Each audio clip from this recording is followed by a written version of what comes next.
Hello everybody, and welcome back to Writing the Rapids, the show where I, Joe Bielecki, talk to writers about writing. Very often those writers have been recommended to me by writers who have previously been on the show, or they've been on the show already, and it's a Rejoinder episode, and that's what this is today. We are rejoined by David Leo Rice to talk about his new book, The Berlin Wall, out through Whiskey Tit Books. David Leo Rice is the author of several other novels, including The New House, Angel House, and the Dodge City trilogy, as well as the story collection Drifter, which was named one of the 10 most read collections of 2021 in the Southwest Review. His next collection, The Squim Bop Condition, will be out in 2025. He's online at raviddice.com. Before we get into my conversation with David, however, let's ask you for money. Please consider giving me a little bit of money. For $2 a month, patreon.com/noisemakerjoe. You can get these episodes about a day earlier than everybody else, or you can buy my book. It's called Tired. It's on Amazon. Or you can not give me money, but support the show in more free ways, like posting about it on social media, telling your friends about it, rating it 5 stars wherever you listen to it, and listening to it all the way through. Now, without further ado, let's get into my conversation with David.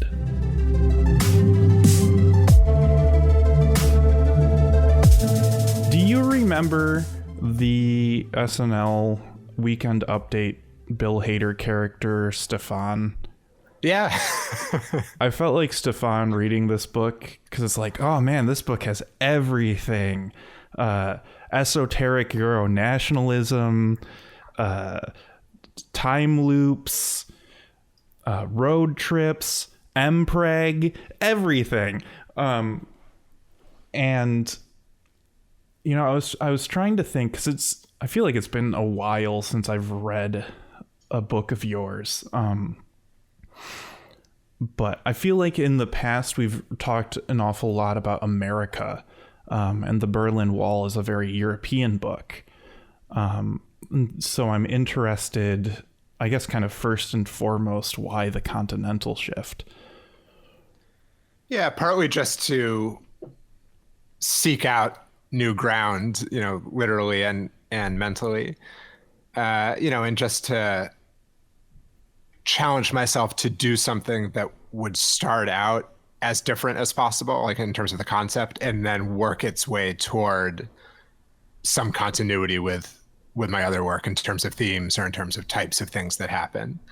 And I think there's kind of an interesting reciprocity in that I wrote, it didn't end up coming out first, but the first novel that I really wrote, you know, with the intention of really finishing it, Angel House, I wrote in Berlin. So I lived in Berlin for a year after college, and I wrote the first draft that year. So that was sort of the opposite state of mind, in that I was living in Germany, but like totally focused on not only on America, but on like the most local kind of American experience to my experience, like basically just my hometown, essentially. And so for this book, I wanted to do the opposite, that I wanted it to be, you know, having not been back to Berlin for a while, you know, I wrote this book basically all in New York.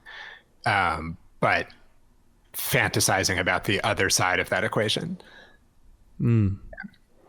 Okay, that's fun. Do you think... I'm trying to... Well, okay, so...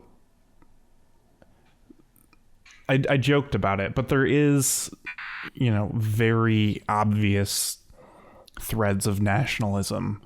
And like different kinds of nationalism, right? Like, I don't know, would you pronounce it Georgie or George? Yeah, or Georgi, maybe. Yeah, for how Hungarian my ancestry is, I don't speak nor can I pronounce Hungarian words. But, you know, he's like, he goes to Germany and kind of aligns himself with the nationalists there, and is simultaneously and more throughout the book pulled toward a sort of Hungarian nationalism, right? So the sort of standard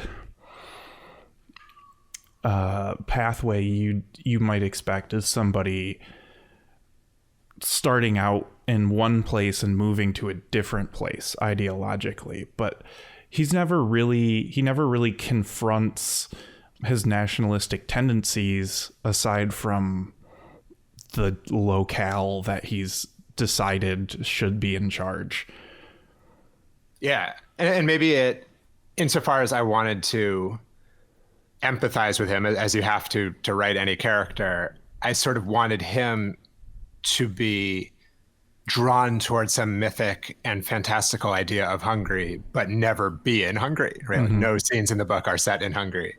The same way that I would also be a foreigner in Germany, you know, when I am in Germany, but also while writing the book, you know, so like whatever my ideas about like American nationalism could be are totally sublimated in the book because there is no America in the book, or at least it's not mentioned, mm-hmm. you know? And I thought also just there was some kind of irony and maybe pathos in that character, in that the thing he's ostensibly fighting for, he keeps like getting further and further from, you know, and sort of wrapped up in somebody else's nationalistic fantasy, which actually ends up having a very lowly role in mind for him, right? He's certainly not the hero of their fantasy. No. Yeah, and everybody keeps going back to the same place. Like there's lots of road trips and everybody's pulled back to the same town in the Black Forest that's kind of outside of geography or under Europe or outside of Europe, or sort of like out of sync.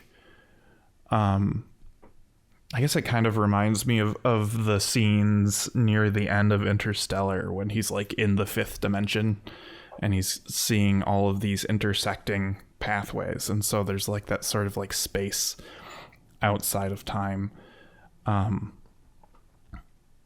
which I really enjoyed that idea. I tend to have a desire in literature for space to make less sense. Not necessarily for any sort of like intellectual reason. I just like that idea of like walking through a door into a space that's completely different. And so like you just drive through a forest and you're in a town, and all of the things that are happening outside of the town are not as important, not having as big of an effect. Yeah. And I think it, on the one hand, that's just truer to how spaces exist in your mind, right? So if you're sitting at your desk writing or sitting in a chair, maybe reading, you're not in any of those spaces. So the connections between them are totally fluid. Like there isn't any real distance between, you know, Paris and London. You could just name those two things together on a page and they're next to each other. Yeah. Right. And like, you know, somewhere in your mind that they're not literally next to each other, but there's no rule in literature that real geography should be respected. And I agree with you that it's often more interesting when it's not. It seems like kind of a strange idea to work against the power of literature to change geography and try to, you know, preserve external geography. Seems, I mean, maybe there are reasons to do that, but I agree that it's more interesting when you don't, or when you sort of mash up the space in a way that is more psychologically true and more game-like, right? I think that's something you get in Murakami a lot. Like, you know, reading his books as a teenager, you know, there are plots, like they're not abstract exactly, but the thing that is so exciting about them, I think, is the feeling of potential, you know, especially within Tokyo and Japan, and like how he describes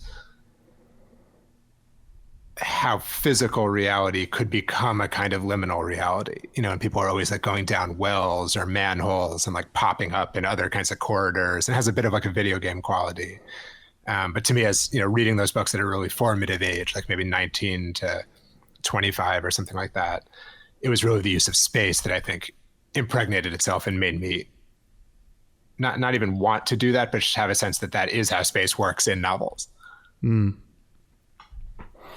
Yeah, and identity in the Berlin Wall works kind of similarly too, where people are it's not quite Lynchian. There's not necessarily explicit doppelgangers, but particularly the chancellor and the mayor, just kind of like get recycled within themselves to the point where they don't really have an identity beyond that. And that's why I joked about time loops too. It's not, this isn't Groundhog Day, but the 1980s or anything. It takes place in 2020, but the shifting identities that like really kind of just melt around, I guess also kind of feels psychologically true as well. Where you're kind of one person around your group of friends, and then you come home with your partner and you're a little different, and then you're on your own and you can be all kinds of different versions of yourself. And then also game-like too, I suppose, right? You're respecing the character as needed. Yeah, and they get sort of upgraded or sometimes downgraded, but it's like there's some external force, but that you can perceive as being present in the novel that is like swapping these characters in and out. And I think maybe it relates to their own feelings about themselves, that they always feel like they're not quite the real version, right? Or everyone has this sense of inauthenticity, not just in the way we tend to mean it as like not being cool or something, but like literally that they aren't the character they appear to be, right? That they're sort of like slotted into the mold of that character, but in a way that doesn't fit, and that's not going to last that long, and maybe, when you mentioned Groundhog Day, that is kind of I wasn't thinking about that film per se, but there is that sense of like Groundhog Day, but the 1980s, of like how one theme of the book is sort of like, how is it that the 2020s doesn't feel more different from the 1980s? Like how is it that things don't seem like they've changed that much? How is it something like the Berlin Wall is still like a resonant image, even though it's, so long gone? You know what I mean? And maybe in a way, what the characters are seeking, like you said, that they're all being drawn to this town in the Black Forest. That's kind of like the belly button. It's like the center of the organism of Europe, right? And it is kind of a geographical center. What they're seeking is a place beyond time, right? And it's what the nationalists kind of mean when they talk about Atlantis. They're seeking a place beyond time, but where that's a good thing, right? A place that's kind of proudly beyond time and that knows it's beyond time. That's kind of like a heaven on earth. But they're stuck in this kind of sludgy situation where it seems like time is like glitching and repeating and skipping ahead maybe, but like they're not free of time. And it's kind of like our world of like, we're endlessly arguing about, has history ended? Has history restarted? What does it mean to be in history? Do we want to be back into history? Do we want to escape history? And maybe that's the human condition, but like there's a yearning in everybody for, some people might just call it heaven, but like for some world that you're not stuck in that kind of question of, are you keeping up with time? Or are you losing time? Like all those things drive us crazy. And when you feel like time's not moving at the right rate, that causes a lot of the maybe violent tendencies and repressive tendencies that seem to be happening, in the world, but also in the book. And the characters are yearning to break out of that, but I don't know if they ever can. Yeah, it could very well just be the flux of existence, unfortunately. What's the Buddha say?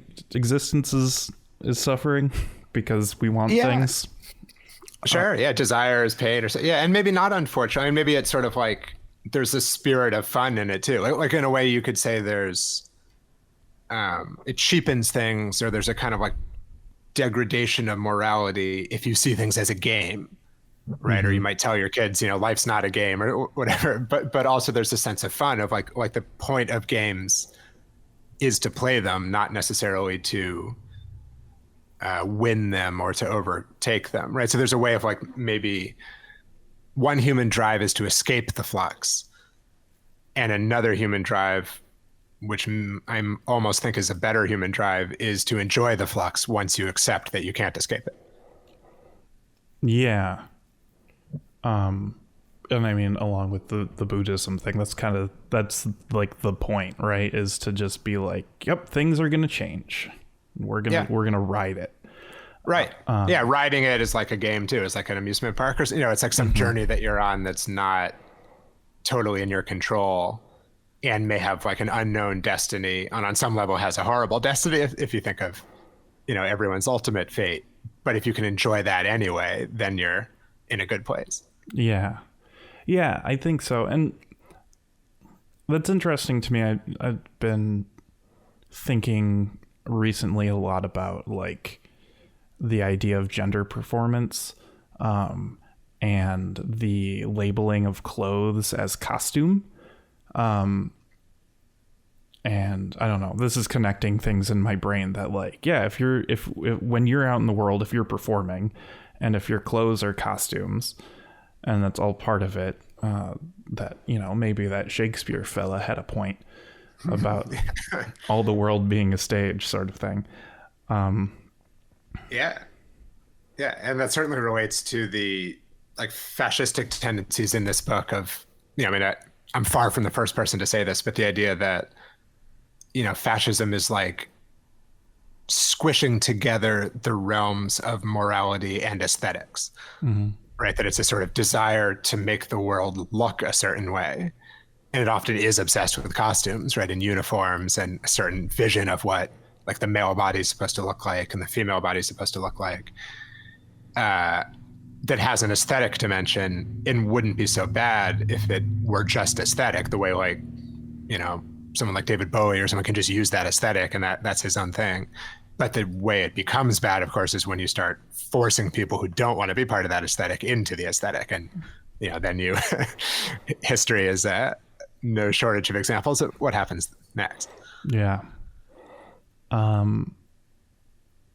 Tangentially, or maybe left fieldly, was really fascinated by the Lars Von Trier cameo in this book. He's an interesting figure because he said dumb things about right-wing people. And I also haven't seen his older films. Like everything I've seen is like Antichrist and more contemporary. So the idea that he's doing a performance art bit at some point to like try to get back to that was funny to me, because it's just like, oh, I associate him with the right because he said dumb things at Cannes. And which is going on again right now.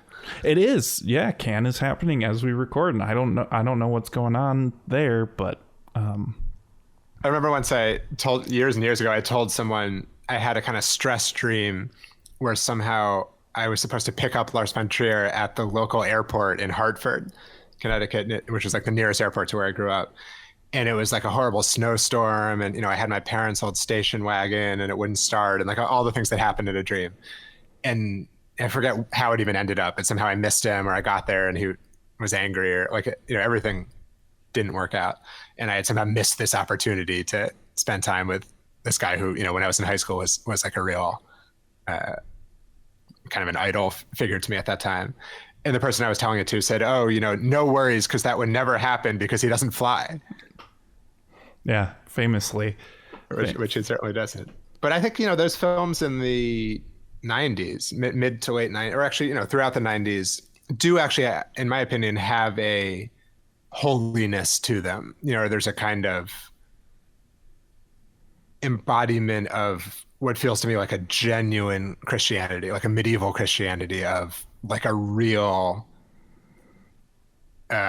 illumination through suffering. Right. So it's like Dancer in the Dark, Breaking the Waves, maybe those two most of all. And by the time he gets to Antichrist, which is still a good film, but he's become kind of a troll, or he's kind of, he's like flicking people in the eye a little bit. But like some of those films in the 90s, Dogville too, I think, but like most of all, Breaking the Waves and Dancer in the Dark, there's just like really a yearning for deliverance from pain through pain. And maybe that, from my like Jewish perspective, but my understanding of like the passion of Christ is that, right? Is like you become holy or reveal that you are holy by suffering in a way that like no one could imagine ever suffering. And there's something real about Lars in that is kind of sad to me, that he's become, I mean, like the right wing stuff is what it is. Like if his films were still great, that would be kind of a footnote, but I feel like he's lost his faith. It feels to me that he doesn't like believe in anything anymore. And maybe he would say that he never did. Like he would say that those 90s films were also an expression of his own nihilism, which he would be free to say. But I think if you watch the films, you wouldn't come away with that feeling. I will be sure to go back and watch them. I always, when presented with the opportunity of watching more Lars Von Trier films, tend to shy away. They certainly don't scream out a fun evening. No, I'm pretty sure at some point while watching The House That Jack Built, my wife was just like, "We're not doing this anymore. Turn the movie off and put something else on." Yeah, because it's gratuitous, or it's a sense that it's like suffering without, not just without God, but without even like an aesthetic reason. It's just kind of like, it feels like it's done, or almost like not only with having lost faith in any religious sense, but like even having lost faith in cinema. You know, and I think that's something that I was trying to get at with his cameo in Berlin Wall, that, you know, it's kind of a joke and there's some like disgusting aspects to it, but also that he was like driven by some desperation to set this like holy war in motion to reclaim a power that he had briefly had, almost like he was a kind of prophet who had squandered his gift and maybe then was afraid, looking back, that he had never been a prophet. And maybe he never thought he was, right? He was someone who was like accidentally a prophet for a minute, you know, or for a decade, but then stopped, you know, or someone who just lived too long in a certain way. That kind of mirrors Annika a little bit then. 100%. Yeah. Yeah. That's interesting. Right. And I'm interested in people who aren't sure if what they have to offer is of genuine value. And like, there's a part of them that is almost afraid that they have a calling that is greater than themselves. And it's like so great that it's terrifying, and that they wish they could refuse. The way, like in almost every Messiah story, the Messiah at first refuses the calling, right? Like you never trust people who are too excited about being the Messiah, right? And you probably shouldn't trust them. But on the other hand, certainly with Annika, there's the opposite problem too, of maybe she's like outlived her own usefulness, even to herself, you know, and has become a kind of useful idiot, or someone who's just going to be like wrapped up into the service of something else. Yeah. I really like the scene where she's giving an interview, and at the end of it, the interviewer's like, "Well, I hope wherever you think you are, you get to stay there." Yeah. Which in the book came off as genuine, like, you know, don't figure out what's really going on, because what you've got going on is way better, which is why in the context of the book, her stories are becoming so popular. But also I think that is such a fantastic insult to give somebody. And I look forward to having the opportunity to use it in some way, shape, or form, because and maybe it's even more insulting, or like it cuts deeper the more sincere it is. You know, that like you're not mocking that where they think they are isn't a real place. You know, you're not claiming that. You really are saying, like, almost, you know, I hope wherever you think you are, you stay there, and I hope it is a place. Right? Like maybe you got out, or you ended up in a different realm that you should just stay in and don't try to communicate with us anymore. Yeah. Don't let us pull you back. Yeah. Yeah. And then we haven't yet really talked about Uta, who is an interesting character, as the Berlin Wall is alive, or was alive, or is now was like one thing and is trying to come back. I found her story interesting, kind of because it suggested a lot of things about the world, and wasn't quite as explicit as some of the other characters. Yeah, right. I mean, she's sort of the counterpart to Georgi, and the two of them sort of end up on a journey together. And each one of them is like an embodied piece of history, but in the opposite way, right? That Georgi's, this Hungarian teenager who feels cut off from Hungarian history. Like he doesn't want to go back to communism, but is not very excited about whatever kind of like capitalism or, quasi-liberalism exists there now. And he's a kind of intellectual, and he wants to benefit from coming west and, studying in Germany and stuff. And it gets disillusioned by that as well. But he's somebody who's like cut off from history and is so young that he fears there just won't be any history. He feels like he's in this kind of zombie present where like there's no past or future. And he's attracted to this like Atlantis cult in Norway because it promises, a mythic past. It basically promises to annihilate the present and refound a mythic past that will then lead to a mythic future and therefore a kind of eternity. And Uta's the exact opposite, right? That she is a living piece of history. If you believe that she really was part of the wall, which she sometimes doesn't believe, but maybe she is. She's a living piece of history. And even if she wasn't really part of the wall, she's part of the culture of people who think she's part of the wall. So she's part of that history, and she wants to be free of it, right? She basically wants to find a way to like permanently die. She's like a kind of angel that just keeps coming back to Earth or something like that. Mm-hmm. And she wants to just not be anyone else's symbol. Like she's someone who's never, she's not exactly a person, I guess, but she's someone who's never been able to live for herself. Like she always represents something to other people. Either something bad if you think the wall is a bad thing, or something good if you have this kind of nostalgia for the wall, which, I think is a thing. Like definitely that. I didn't make that up. But she never gets to just be herself, ironically, even though she's alone almost all the time. Mm-hmm. And to me, that was kind of a poignant character, and like someone who was very unlike me in every like outward sense, but who I somehow could relate to in the way I was thinking about her psychology. Yeah. That description of her, I feel a kinship there. An interesting sort of side note. I don't know like where all of the pieces of the wall are in real life, but I do know that there is one at my local public museum. And so like I grew up seeing the wall all the time, which is an interesting sort of thing because it's very present in my mind that way, right? Like it's in the part of the museum you don't even have to pay to see.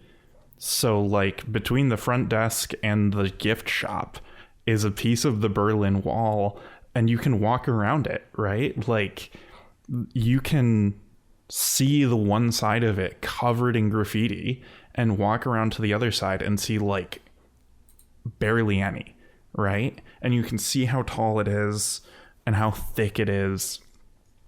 And like the building I work in is near it. Like for most of my waking life, I'm never more than a mile away from the Berlin Wall. And it's so it kind of made the book just like heavier for me, right? Like I finished it up today sitting outside a block away from the Berlin Wall. And I don't know, there's lots of like so many modern day frustrations in the book, and I guess we were talking about that too with time loops and stuff, but yeah, I don't know where I was going with that. Well, also, yeah, like the era when we grew up, or if it's like, late 80s, 90s, early 2000s, like Clinton and Bush era, but late Reagan, Clinton and Bush, it's the post-wall era, right? And it's kind of this like, you break it, you buy it kind of thing, right? It's like we have all these pieces of the wall, throughout America, I never went to look at it, but I think there's one at UMass near where I grew up also. And I think it, who knows why all these different places collected them, but it feels like it's kind of triumphal, right? It's like, we won, we broke the wall, fuck you guys. Like, you can't like break up Europe anymore and everything, and it's this triumphant thing. And Reagan's, telling Gorbachev to knock it down and all of that. But then there's the question of like, well, what now, right? It's like, you break it, you buy it, of like, what did we buy? What is the world now that's not defined by that conflict? And it's kind of, that's the question we grew up in, right? Which was kind of a golden age, I guess, right? I mean, there's something less deranged about the 90s in some ways, but then also, we all grew up like obsessed with horror for some reason. And, there was some kind of like dark undercurrent of like, what is the meaning of the world when it's not, Superman versus a supervillain, right? When you're not telling yourself that story anymore, you don't have an evil empire. And we tried to make a new evil empire after 9/11, but it's not the same, right? It's not literally like a territorial thing behind a wall in the same way, right? Like that was the hyper clarity of that wall. And I remember as a kid, probably a lot of kids in the 90s thought this. I pictured the wall both being insanely high, being like 1,000 feet high, because I probably, I was born in 86, so it fell in 89. I'm sure I didn't know anything about it then. But say I started hearing about it when I was like, 5 or 6, so like in the early 90s. At the same time when I was getting really into medieval stuff, right? So I was really into castles and moats and turrets and all of that. And, I had a like vivid imagination. So I remember picturing the Berlin Wall as this just insane like medieval bulwark that was, 1,000 feet high and that literally divided the world in half. You know what I mean? That like went from the North Pole to the South Pole and was whatever that would be, 10,000 miles long or something. And then to learn as a teenager, maybe studying in like a textbook in high school or something, that it was really just like this little ring in Berlin and it was like, I don't know, 15 feet high. On the one hand, it was this huge disappointment. And I was like, wait a second, like my view of this kind of epic medieval battle was totally off. But then this kind of stranger question of like, well, why did people think it was so significant? Like, how could something so physically minor in the scheme of things still command such a large, share of people's minds, or like something, it almost like it cast a much bigger shadow than something of that size could physically cast. Yeah. And in a lot of ways is still casting that shadow for a lot of people. We're back in some crazy like territorial war with Russia. Like, like, how is that still happening? Like it does feel like some Groundhog Day of like we're seriously talking about like fighting in the Russian border, like who's support, like that's literally, that seems like some 1940s that, Right. And right. the, as far as dire world conflicts right now, the Gen Xers that I work with are like baffled that Russia, Ukraine is not at the forefront of everybody's mind all the time. They're like, yeah, Israel, Palestine, yeah, it's bad or whatever. But like, why are we not sending troops to Ukraine right now? And why haven't we been? Have we learned nothing? And that's so fascinating to me. Yeah, right. Because it's probably their, like the heroism that they grew up with, right? Is like, some kind of American power thwarting Russia at every turn, right? You know what I mean? Yeah, I recently read this book, Devil's Chessboard, which is like a history of Allen Dulles in the CIA and his, being in, I think he was in Switzerland, like being in Europe throughout World War II, and then totally being just like the prototypical Cold Warrior and, egging Eisenhower on to start up all these agencies. And, I'm sure, I don't know what his relation to like the actual Berlin Wall is, but being totally enmeshed in that world at that time. And I sort of had the sense that it was like, these guys, it sounds strange to say, but it was almost like World War II was too much fun for them. These guys just like couldn't give up after that. They couldn't like stop doing what they were doing. Like that was what forged their view of the world. I'm sure Russia was the same way. but it was like they just couldn't like put down their toys, you know, like there was nothing else for them to do. So it's like they were going to just keep it going in a new way as much as possible. Right. Yeah, all these boomers can't understand computers, and so modern warfare is no fun. Tech espionage and hacking and drones and stuff is just like it's not Age of Empires. it's cold, right? It's kind of, like bodies, blowing up like are warm, right? I mean, there is a sense of like humans interacting with each other in some like primal way. And the more distant that get, that's like a whole history of warfare. But, you go from like rocks to knives to longer swords to guns to cannons to bombs, missiles, and now drones. Like there's some sense that people get further and further from actually encountering each other. Yeah, I do. I remember listening to a podcast at one point where somebody was talking about like, in 50 to 100 years, there's just going to be like a designated coliseum where different nationalities send automated mech robots to fight each other. And that's just how conflicts are going to be decided. Yeah, who knows? I mean, it's an interesting question. What war truly represents to people, and like what is the thing that makes it not stop? Like what are we getting out of continuing to do it on a truly emotional level? And would we be satisfied by seeing those robots fight or not? Is there something else that we're looking for in just like continually doing this throughout our entire history?